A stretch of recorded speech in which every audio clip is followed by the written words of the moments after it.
Today, we're diving into the incredible journey of Nelson Mandela, and we're getting it straight from his own autobiography, Long Walk to Freedom. Now, this isn't just the story of one man.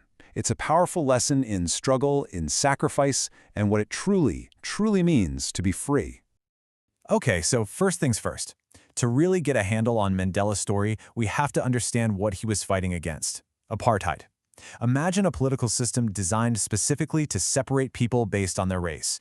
That was the reality in South Africa, a system that brutally oppressed the black majority for decades. It's the essential backdrop to everything we're about to talk about. All right, here's our roadmap for this journey. We'll kick things off with the triumphant Rainbow Gathering. Then we'll look at the deep wounds left by apartheid. After that, we'll explore the incredible courage it took to fight back, how Mandela's own understanding of freedom changed over time, and we'll finish with his really powerful message about both the oppressor and the oppressed. Let's start on a truly historic day, May 10, 1994. This was a moment the world was watching. It was the inauguration of South Africa's first ever democratic, non-racial government, with Nelson Mandela becoming its first black president. Now, the ceremony took place at the Union Buildings in Pretoria, and you've got to understand, for years, this very place was the heart of the oppressive regime. It was the symbol of white rule, the center of racial superiority. So just picture that for a second. Think about the unbelievable transformation happening here. This very place, once the symbol of division and hate, was now hosting what Mandela so beautifully called a rainbow gathering. You had people of all colors, from all over the world, celebrating together.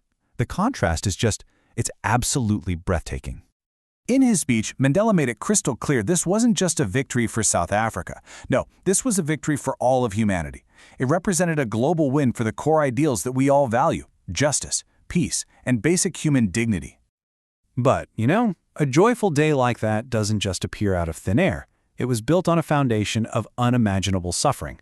So now, let's do what Mandela did and take a moment to reflect on the deep, deep wound that apartheid left on his country. Mandela does not hold back. He calls apartheid an extraordinary human disaster. He believed that from the ashes of this terrible experience, a new, proud, and just society had to be born. That was their mission. So how long did this go on? Well, the system was created way back in the early part of the 20th century, and it led to one of the most brutal societies imaginable. And it wasn't until the very last decade of that same century that it was finally defeated.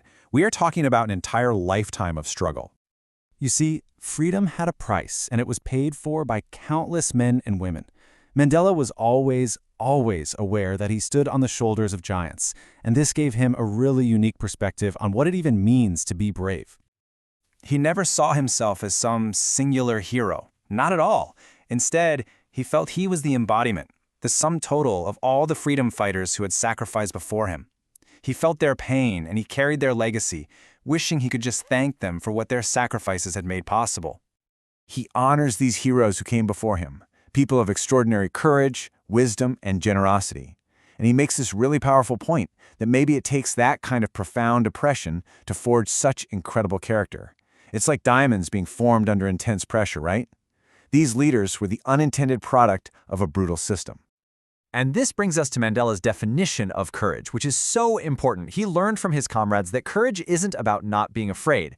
No way. True courage is the triumph over it. It's about acting despite the terror you feel. All right, so let's get a little more personal.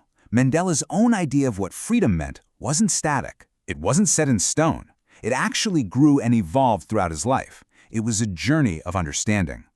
You can really see how his idea of freedom evolved. As a boy, it was simple, right? The freedom to just run free in the fields. As a young man, it was about personal goals, earning a living, having a family. But then, something clicked. A profound realization changed everything and led him to join the African National Congress. And this, right here, this was the turning point.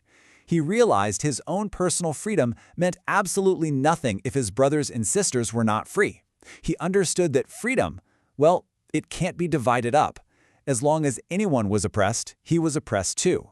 And this is what transformed him from a man seeking his own liberty to a leader fighting for the liberty of all. This brings us to the final and maybe the most profound lesson of Mandela's journey, his core message about the relationship between the oppressor and the oppressed. So Mandela leaves us with a really challenging question. We assume it's the oppressed person who needs liberation, right? But is that the full picture? He argues that actually, both are trapped. The oppressed person is physically robbed of their freedom, yes, but the oppressor is spiritually robbed. They are a prisoner of their own hatred, locked behind the bars of prejudice and narrow-mindedness. So true liberation, he realized, isn't just about breaking the chains of the oppressed, it's also about freeing the oppressor from their own prejudice. Because a system built on hate robs everyone involved of their humanity. And that is the deep, universal truth at the very heart of Mandela's long walk to freedom.